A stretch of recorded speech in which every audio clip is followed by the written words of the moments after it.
Hola, a ver, si alguna vez han llenado una encuesta, seguro se han topado con la escala de Likert. Es esa típica fila de opciones que va de totalmente en desacuerdo a totalmente de acuerdo. Parece de lo más simple, ¿no? Bueno, pues detrás de esa aparente simplicidad hay casi un siglo de debate.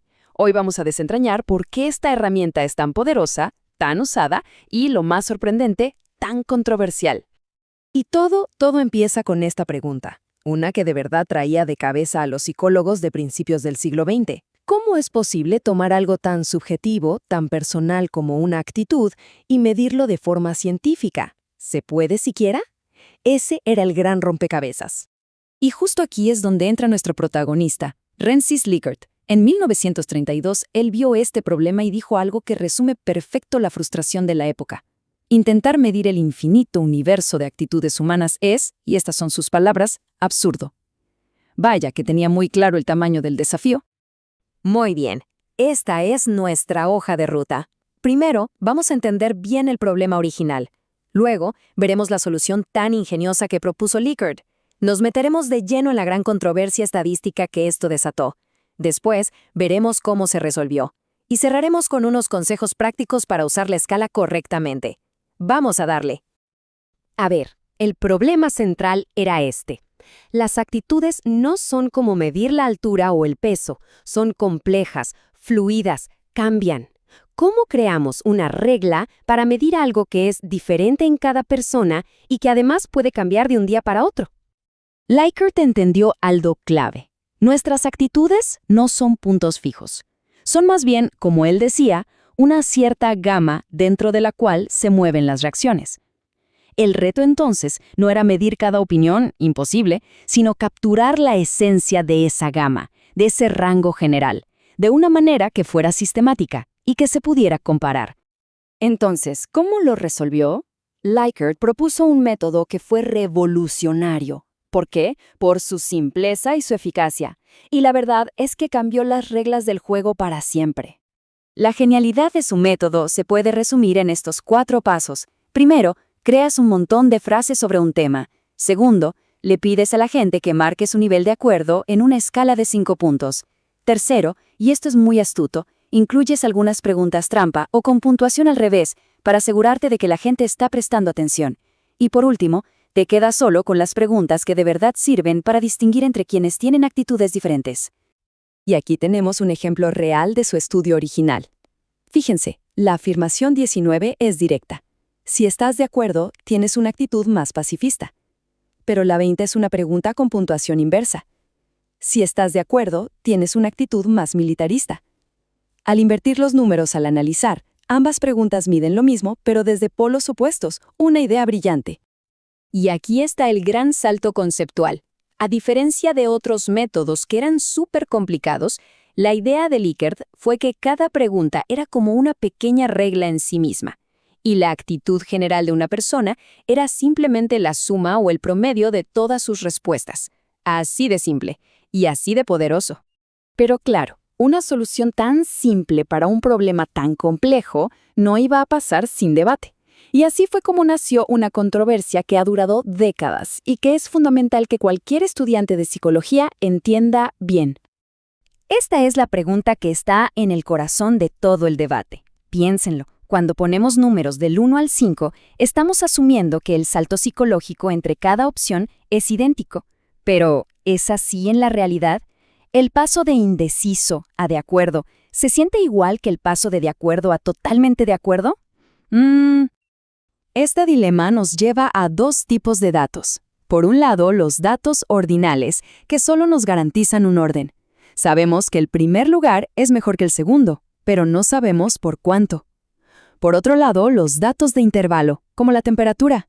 Ahí, la diferencia entre 10 y 20 grados es exactamente la misma que entre 20 y 30. La gran pregunta es, ¿los datos de Likert son ordinales o de intervalo? Esta cita resume perfectamente el argumento de los más puristas. No tiene sentido promediar bueno y regular para que te dé regular y medio, ¿o sí? Por eso, para ellos, calcular la media de una sola pregunta tipo Likert es básicamente un error estadístico fundamental. Pero en la otra esquina, muchos estadísticos dijeron, un momento, Ellos argumentan que en la práctica, las pruebas estadísticas más potentes, las paramétricas, son súper robustas, o sea, aguantan mucho. De hecho, hay estudios que demuestran que si tienes 5 o más opciones de respuesta, estas pruebas funcionan perfectamente con datos Likert. Su punto es, no nos preocupemos tanto por la teoría pura, veamos que funciona en el mundo real. Entonces, ¿quién tiene la razón? Bueno, el consenso moderno resuelve esta tensión al hacer una distinción súper importante, que es la clave para analizar bien estos datos hoy en día. La solución está en este concepto, la escala agregada. Ojo, ya no hablamos de una sola pregunta, sino de la puntuación combinada de un grupo de preguntas que fueron diseñadas para medir la misma idea, el mismo constructo, como por ejemplo la autoestima o la ansiedad. Y aquí está el momento ¡ajá!, la clave de todo esto. La práctica moderna es muy clara. Una sola pregunta tipo Likert es ordinal. Punto. Pero la suma o el promedio de muchas preguntas juntas, lo que llamamos la escala completa, sí se puede tratar como si fuera de intervalo. Este cuadro lo resume a la perfección. La pregunta individual, con sus categorías de acuerdo, desacuerdo, es ordinal. Pero cuando sumamos las respuestas de, digamos, 10 o 20 preguntas relacionadas, el puntaje que obtenemos se comporta mucho más como un continuo, como si fueran datos de intervalo. Y eso nos abre la puerta a análisis estadísticos mucho más potentes. Y que no se piense que esto es solo teoría académica, para nada. Instrumentos súper conocidos y respetados mundialmente que se usan todos los días en clínicas y en investigación, como la escala de salud SF36 o la de depresión CEST-D, se basan exactamente en este principio. Esto demuestra que agregar los ítems de Likert es una práctica estándar y totalmente validada. Bien, vamos a lo práctico. Si alguien está diseñando una investigación o leyendo un artículo, ¿cómo saber si el análisis de los datos Likert se está haciendo bien? Aquí tienen una guía rápida. Se pueden usar con confianza pruebas paramétricas como una prueba T o una ANOVA si se cumplen estas condiciones. Se está trabajando con el puntaje total de una escala, no con preguntas sueltas. Si la escala tiene 5 o más opciones de respuesta. Si la muestra es grande y, súper importante, si la escala fue validada para medir un solo concepto coherente. Y esta es una advertencia final y crucial.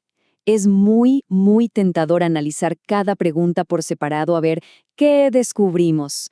Pero como nos advierte Harpe, hacer eso es como desarmar un reloj para entender cómo da la hora.